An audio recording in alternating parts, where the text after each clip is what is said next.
বীর চত্বলা টিভি। আমি মোহাম্মদ আব্দুল গনি। আমি ছাত্র জীবন থেকে ছাত্র দলের রাজনীতির সাথে জড়িত ছিলাম। 1988 সালে 13 নম্বর ওয়ার্ড ছাত্র দলের সাধারণ সম্পাদকের পদ দিয়ে আমার রাজনীতি নেতৃত্বের শুরু। ছাত্র দলের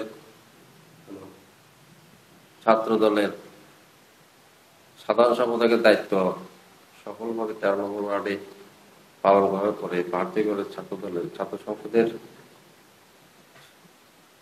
ছাত্র মিলনায়তন বিষয়ক সম্পাদক ছিলাম।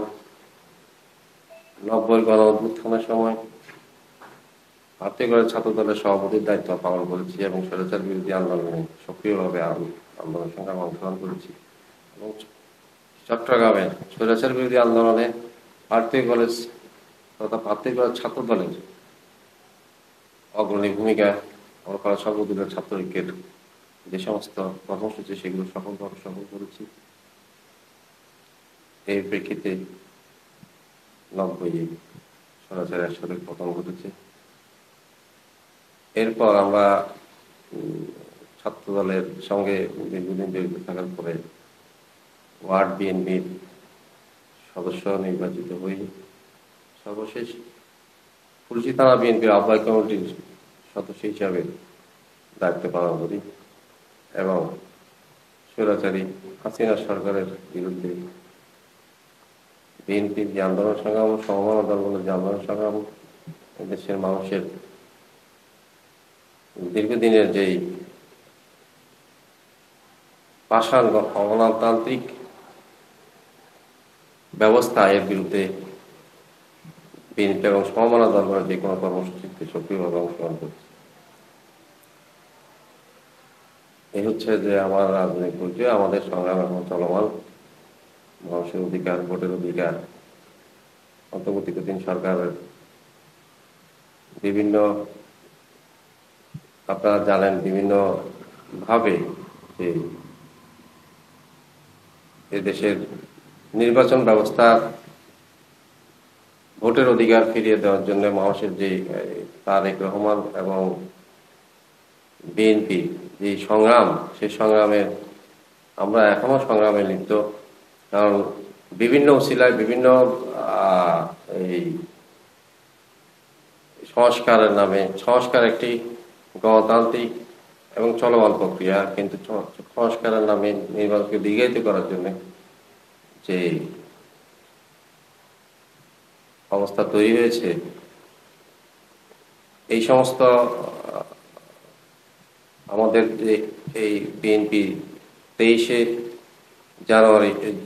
জুলাই 2023 31 দফা মানুষের মুক্তির যে সনদ বিএনপি সমমান দলগুলো প্রকাশ করেছিল, সেই 31 দফার মধ্যে বাংলাদেশের সমস্ত বিষয়গুলোকে তুলে এনে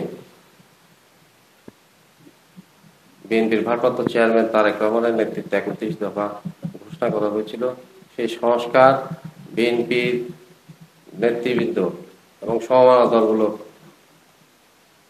সেই 31 দফা বাস্তবায়নের জন্যই নির্বাচনকে এবং নির্বাচনের দাবিকে সামনে নিয়ে এসে রাজনৈতিক স্থিতিশীলতা না আসলে এই সমস্ত সংস্কার, এই সমস্ত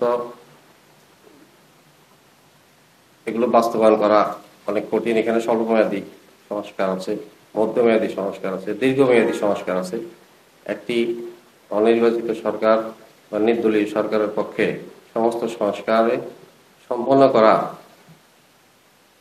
দুরূহ এবং ঐক্যমত্যের ভিত্তিতে সকলকে একত্রিত করাও কঠিন একটি কাজ। তাই আমরা আগামী নির্বাচনের জন্য বিএনপি তারেক রহমানের নেতৃত্বে আমরা প্রস্তুত। আমরা চাই অনতিবিলম্বে সরকার একটি রোডম্যাপ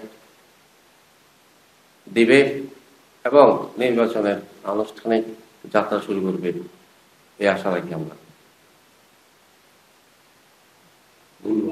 31 দফা যদি বিশ্লেষণ করা যায়, সেখানে বাংলাদেশের জনগণের যে সমস্ত দীর্ঘদিনের দাবি যে সমস্ত দীর্ঘদিনের প্রত্যাশা, দেশকে স্বয়ংসম্পূর্ণ করা, আইনের শাসন প্রতিষ্ঠা করা, গণতন্ত্র পুনঃপ্রতিষ্ঠা করা, সমস্ত কিছু 31 দফার মধ্যে আছে।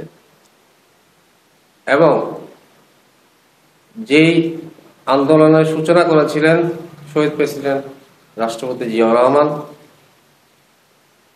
তার সেই 19 দফা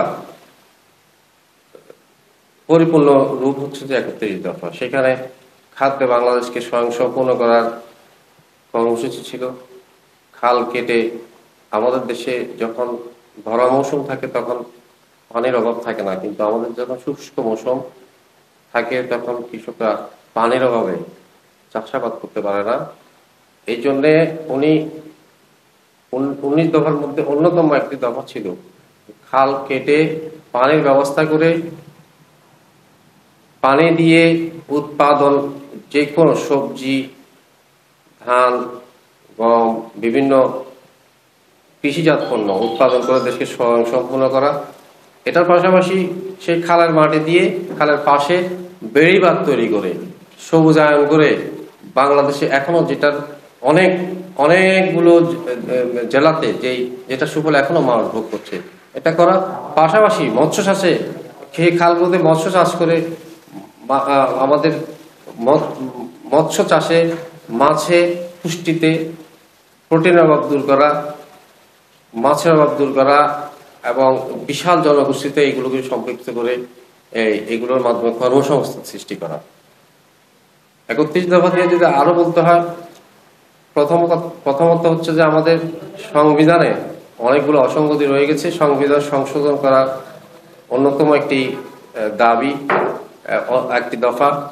70 অনুচ্ছেদ, যে অনুচ্ছেদের কারণে গণতন্ত্র অনেকটা হুচট খায় মাঝে মধ্যে।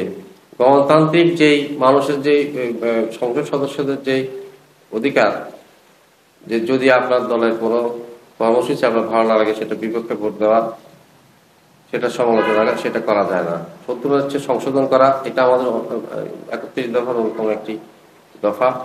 এবং আইন, বিচার ও শাসন ব্যবস্থাকে মানুষের দ্বার প্রান্তে নিয়ে যাওয়ার জন্য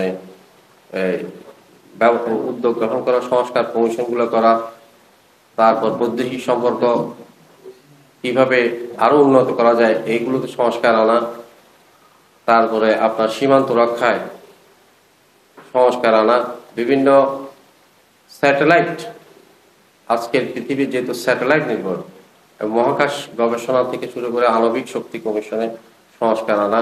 তারপর এই সমস্ত উল্লেখযোগ্য অনেকগুলো দফা রয়েছে, যেগুলো বিশ্লেষণ করলে দেখা যায় যে বাংলাদেশের মানুষের এক তৃণমূল থেকে উচ্চ পর্যায়ে ব্যবসা বান্ধব তৃণমূলের মানুষের, খেটে খাওয়া মানুষের ভাগ্য পরিবর্তন করার জন্য যে সমস্ত উদ্যোগ গ্রহণ করা দরকার সেগুলো 31 দফার মধ্যে আছে। ধন্যবাদ।